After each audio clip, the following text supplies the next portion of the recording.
Good evening. This is Michael Blaze of Unified Fathers for Life. Unified Fathers for Life is dedicated to reuniting families one father at a time. This particular show we're having tonight will feature Michelle A. Banks, who is an actress. We're going to talk about her play, Reflections of a Black Deaf Woman, which is a very outstanding play, which will be here in Burbank in the month of January. I want everyone to go and get it. We're going to show you a few excerpts from it. This isn't our ordinary program. We're making an exception to open the doors for people that are deaf and hard of hearing, and we just feel this is an issue we don't see enough on TV. Plus, you're going to be thoroughly entertained in 2 different segments where she's going to perform 2 parts of her play, which is coming to the, I think, is the Victory Theater Center in Burbank. I want to read from you a little piece, just a small piece of this accomplished actor, so you have some idea of who she is and who she's certain to be soon. Of course, I'm expecting a role from her new show that I'm certain she's going to get, because I'm going to pray like mad for her. And so we'll just start as Michelle A. Banks, actress, writer, producer, and director. Michelle A. Banks is an award-winning actress, writer, director, and producer. Her recent acting credits include an appearance on the national TV commercial Yahoo!, the ABC 10 and 8, the Showtime series Soul Food, as well as a recurring role as Lynn's new boss on the popular series Girlfriends, UPN. Michelle was cast as a guest star for the role of Kimberly Singer on the episode of Lifetime Strong Medicine. Miss Banks also has the lead role in the independent feature film co-directed with Jay Fraser, the director, writer, and executive producer of the film Time. Coming from a strong theater background, Michelle appeared in Deaf West Theater production of the critically acclaimed musical Big River at the Mark Taper Forum in Los Angeles, California, and the Ford Theater in Washington, D.C. And I believe she's from Washington, D.C. also, correct? Okay. This was followed by the role of Lady in Red in the dual-cast production and one of my favorites for colored girls who have considered suicide when the rainbow is enough at the Los Angeles Globe Playhouse. Michelle was one of the first 2 deaf African-American actresses to interpret for the Broadway play Having Our Say by Emily Mann. Before moving to Los Angeles in 2001, Ms. Banks was the founder of artistic director of Onyx Theater Company in New York City, the first deaf theater company in the United States for people of color. Her work with Onyx for 11 years earned a critically enriched award from Gallaudet University, I hope I pronounced that right, and the Distinguished Service Award from New York Deaf Theater. Ms. Banks received the Christopher Reeves Acting Scholarship during the 20th Annual Media Access Award ceremony in November 2002. The cash award was used to produce her one-woman show, which we're doing here tonight, Reflections of a Black Deaf Woman in Los Angeles. So, welcome. Thank you very much for coming. Welcome. I want to make sure that's correct, that the writer, Having Our Say by Evelyn Mann. Did I not say that? Okay. We got it now. Okay, and we also have the pleasure of an interpreter and what they call the voice, I believe. Voice interpreter. Voice interpreter. Excellent. And at different times you'll get the benefit of this and you'll see what it does for us. So, tell us a little bit about the play. Anything you want to share with us before you do the first excerpt, like why you did it, what it means to you, and so on. What it means. Reflections of a Black Deaf Woman is the title of the play. And it's about a special bond and relationship between a mother and her daughter, who both happen to be deaf. And it's each of their separate life, but it shows their parallel experiences through struggles, successes. And it's about love, relationships with men, and also their vision of how life should happen, how to approach life. And they have good times, bad times, and what that experience happens. The experience that happens with these two women are no different than other women are experiencing. So that's what the performance is about. You know, I like that. You said that is from the view of the daughter? Of the daughter. Yes. And a little bit of the mother's perspective, but the mother really is the perspective of the daughter and her life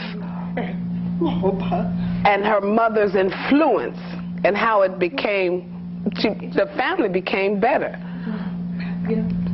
At that time, Mom didn't have much of an education as the daughter did. So the daughter wants to be a success. And the mom notices that and said, wow, that's what I want. So it shows their role together, and, you know. Well, I like the audience, I'm certain, I'm ready to be thoroughly entertained, so we're going to have you do a piece from it now, an excerpt from it now, if you don't mind. Sure. Okay, let's do it. Excellent. I'd be worried about my daughter. I ain't want nothing to hurt her. That happened to me way back then. When I was her age, something happened to me. About that time, I was still living with my aunt and her no-good boyfriend. One evening, I was home alone, making a sandwich. My aunt's boyfriend came home drunk. He come in the kitchen, all up behind me. I ain't hear him.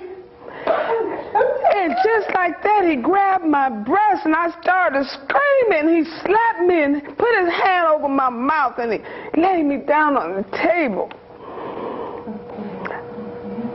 In my panties, he just blazed my skirt and took it off, tore them off, and just was inside me.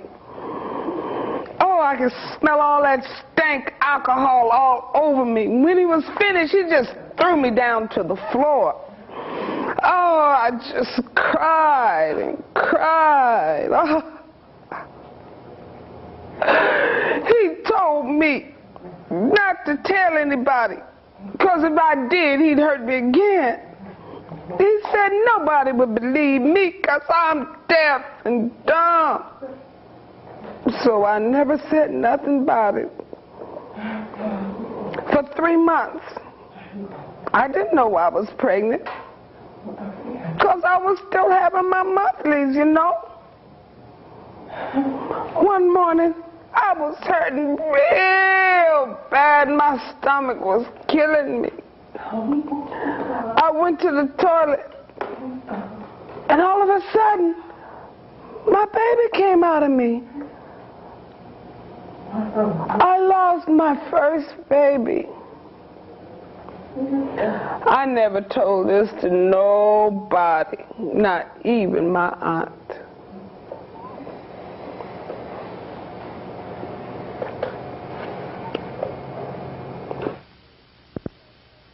Hey, welcome back. This is Blaze from Unified Fathers for Life, the cable show. Tonight we have the benefit of having Miss Michelle A. Banks, playwright and performer, who you just saw do one of the excerpts from her new play, which is Reflections of a Black Deaf Woman, which will be showing at the Victory Theater Center in Burbank, coming the first of the year, somewhere around January. Check your local listings to find the exact dates. I believe it's around January 20th. Thank you for being on the show and adding such a special flavor. After watching that, I have to say this was my first experience watching a deaf actor that I'm aware of, and I enjoyed it thoroughly. I was moved. It was almost like watching a pantomime, and I wondered is it part of what you do as a deaf actress to have that type of emotion when you're doing it, or what? Or is that just you? How would you answer that? Well, as an actor, I bring out what's inside as the truth, and to show that, to express that, to show my emotions. And I put it on my face, use my language. The fact that I'm black, deaf, has nothing to do with it. I'm a storyteller. It's a part of communication with my audience. That's my favorite part of my expressive, to show that truth, to share that truth. Well, let me ask you, as a young woman, did you feel a need to communicate more than your regular circumstances were allowing you, that might have pushed you into acting, where you had a venue, an opportunity to express yourself and communicate? Was that part of the reason why you became an actor? Yes. Yes. I've always liked to entertain people, you know, telling stories, talk with people, and be in the front, you know, and that's part of communication. Is very important, and that exchange with other persons. Yeah, I guess that is why I become an entertainer, an actor, because I enjoy that exchange with other people. Yeah, that's it. Well, you know, from my past experience with people in the arts, I had discovered that it takes a very special person to take the type of rejection that one can face. You know, when you're going around trying to get someone to listen to your play. Like, how long ago did you actually write that play? That play has been adapted over about 10 years. And about 1995, Gallaudet University asked me to do a solo performance. And I was wondering, what should I do? So I put together, with a hearing woman writer, like Alice Walker, Toni Morrison, I put them together, you know, some of their poems, and then I added my words and meaning and perspective to it. And then I said, wow, maybe I should tell my story, not taking things from other women writers. So I decided to get rid of that, and then I told my story. So I wrote everything myself, and it's over 10 years. This is what you've had. It's really a working process to me, and that's my life, and it's really my passion. Well, you seem like a natural actor to me. I mean, and it has nothing to do with being deaf. You seem like, I guess what you said, it's your passion, you love it, and it shows. I think what we're going to do, if it's all right, I'd like to see another excerpt from your play, which will be showing at the Victory Theater in Burbank come January, I believe, 20th. And the name of your play is? Let me see it in sign.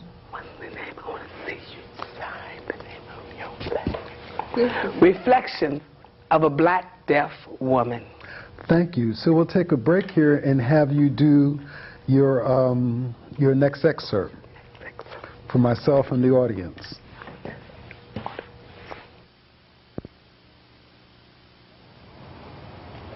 Hey, you know, I have a secret friend, and his name is Bob Marley.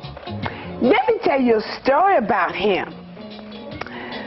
Bob, he was a good man. My mommy told me so. He's from our hometown, Kingston, Jamaica. Yes, yes. He had long, dark, thick dreads, and they felt and looked like lamb wool. He must be looked just like Jesus with that kind of hair, and his skin would glow like bronze. But he dressed like a rebel. That was the only difference between Jesus and Bob. Anyway, Bob could make the bomb music that made you want to dance all day, all night. I always move my bodies with the rhythm. Whenever I hear his music in my head, I know I can't hear, but I feel his spirit. It will flow inside me. Every every time my mommy read me stories about him, I just close my eye and swing my head like Ray Charles. Every time I did that, I get a spin head and go to sleep.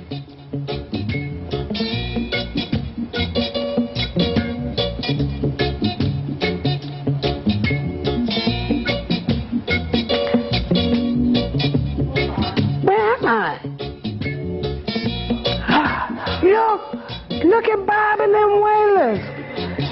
They took me over to home country playing reggae. Oh, I was there in the crowd trying to get close to Bob, but the people be jamming me all up with them vibes. When it was time for Bob to stop, the people be screaming for more. Bob, he be stuck on the stage, you know, but he jump off, he run and he grab my hand, and we be running, and the people be chasing after we. Ooh. We got on a raft and trying to find a secret haven where no one can find or bother we, you know. Oh, we be laying down on the raft, and we be looking and witnessing a beautiful night with them stars blinking and shining upon we. Finally, we arrive on the other side of Montego Bay. Oh, we was happy. We saw how beautiful the bay was, with reflections of silver like moon sparkling throughout the night. We decided we'd go for a swim. We jump in the water, it was so warm. We'd be playing for hours and hours. We could have catch the fish and cooked them by the fire. Yes! Oh, and cook it up so sweet, so tasty. We be talking, listening to the music. We be eating mango, ackee, fried plantain, and you know we be drinking that, you know, that coconut water. And we see there the moon was going down and the sun was coming up. We could see the bright orange yellow rays from the sun beaming down. Oh, it was beautiful. Till somebody come fast with we. Oh, I felt the cold wind coming my way. The sun was blowing into my face. Oh, that be messing up my time with Bob Marley. Oh, I was pissed. I see somebody I knew from my hood, but I ain't remember his name. Oh, that old fool better not try no stuff with me. I'm gonna beat him up for stirring up my private time with Bob. But sure enough, Bob and he look alike. Oh Lord, what we seeing here? Seeing dread growing like Jesus? Oh, I had to jump back, take a good look. They look like brothers. And that old fool be looking at me and ask, hey babe, what you doing here? Hey, sign. I asked him, you signed to me? He said, of course I signed. What you think? I said, well, Bob was getting a little restless, and so I told the guy, I said, oh, me and Bob want to be alone, no problems now. He just laughed in my face, you know? Girl, why you be tripping?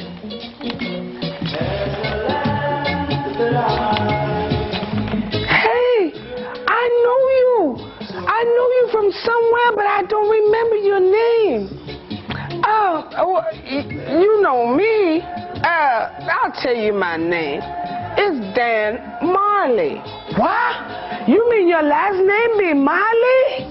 What? Yeah. What's wrong with that?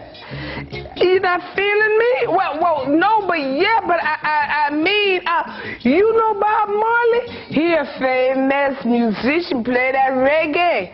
Are you two brothers? My brother? I don't have any brothers. Are you sure? Because my mama told me that Bob Marley had 2, 3 brothers. Hey, look, I don't care what your mother told you. I don't have no brothers. I'm all alone, just like you, little bit. What you talking about? I ain't alone out here with Bob. Where Bob go? Oh, no, he disappeared. Now Dad looking at me like something wrong. So he said, hey, look, babe, I'm just sorry.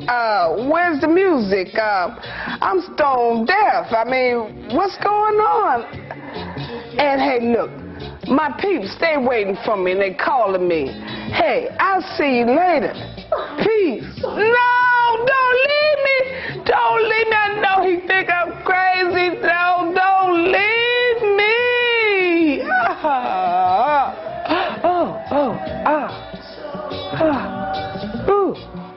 Oh my goodness. It was just a dream. Oh my. And I look at that poster on my wall with that picture of Bob Marley with that big grin playing the guitar. Oh, I told that fool, you better not leave me ever again. You get me? And that's my story.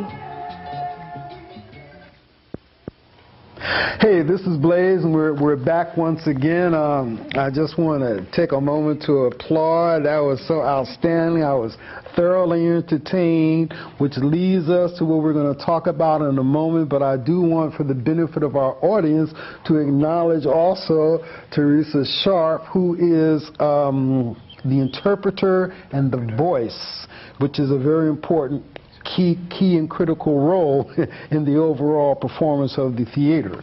So we want to thank her for coming and being here tonight to do this magnificent job of translating in voice. So that was just great. And what I wanted to discuss, since I am the hearing, I was thoroughly entertained. I was able to follow everything. I want to see the whole show. And I suspect our audience might be feeling the same way. So let's talk a little bit about what the audience is for your show, the type of audience you were looking to get. Like in my research here, I saw the Deaf West Theater in North Hollywood also deals a great deal in sign. They are reputed to be the #1 from the Mississippi that does that. So tell us a little bit about your audience, if they're deaf, if they're hard of hearing, and so on, and the hearing. Since my show is in ASL and spoken voice, therefore the deaf and the hearing audience both can come and see. Most of the audience is hearing, really, because they want to have a new experience. They're curious. Sign language, deaf, they will show up. It's good exposure for the hearing. So the deaf have a special relationship, but statistically about 60 to 70% is the hearing that will come. 30 or 40% deaf are in attendance. I guess deaf maybe have different interests in doing other things. But usually my audience is mostly hearing. Now, for my performance that's going to happen in January, we hope more deaf will be in attendance, because that area is near Cal State University at Northridge. California State. University of Northridge. So that's a heavy population of the deaf community. Then they have a wonderful deaf program there. And then Deaf West Theater is there in the area of Burbank, near the Victory Theater. So, and at Deaf West, they have hearing and deaf working together. Whether it's an interaction, it's almost where it's seamless. Did you see Big River? how the deaf and the hearing actors work together. It was seamless. Well, you know, actually in Big River, I noticed that there were the hearing and the deaf. However, I want to point out that we're somewhere like around 2 minutes in the show. So once again, we want to make certain that after this little bit of exposure, that the audience understands clearly that this show will be taking place this January, so they can start their year off right and make preparations to come and see and view this show at the Victory Theater Center in Burbank. So I just want to point that out, and why don't you tell us some of the days that it'll be available, whatever that might be. We open January 20th, that's a Friday night, through February 26th, Friday and Saturday at 8 p.m., and then Sundays at 4. So it'll be a 6-week run, so I hope people will come and support us and enjoy the experience of seeing our one-woman show in ASL as well as English. I love that. You know, we're down to just 1 minute, so I'm going to allow you to say something else. Say like, what it is you hope people take from your show, and you have to make it short. What do you hope they'll get from it? I hope people will understand more about deaf culture and how they can be accepted and see that there's no difference between you know, whether you're black or white. We are all people, and we all have different experiences. We've gone through the same experience, no matter what our grouping may be. So people have problems, they have struggles, they have successes, whether they're hearing, deaf, with financial, love, whatever it is. So I want people to look and see that, that the deaf are people also. That's it. Well, on that, I told you it would go quickly, and it did, and I'm thoroughly entertained. I appreciate it. I hope this is just the first of a number of shows we can do on this level, but our time has come to an end, so I want to thank you very much for coming. I want to point out to the audience once again, at the end of the show, you'll see a phone number and an email, so if you'd like to make contact with them, contact me. I'll put you in touch with Michelle. That's area code 213-673-2685. Unified Fathers for Life at yahoo.com. We'd like to extend an invitation to the deaf or hard of hearing and to the hearing of all ages. Please come and enjoy this magnificent show, and say the name one more time and sign. Reflections of a Black Deaf Woman. Thank you. This is Michael Blaze. And thank you, Teresa.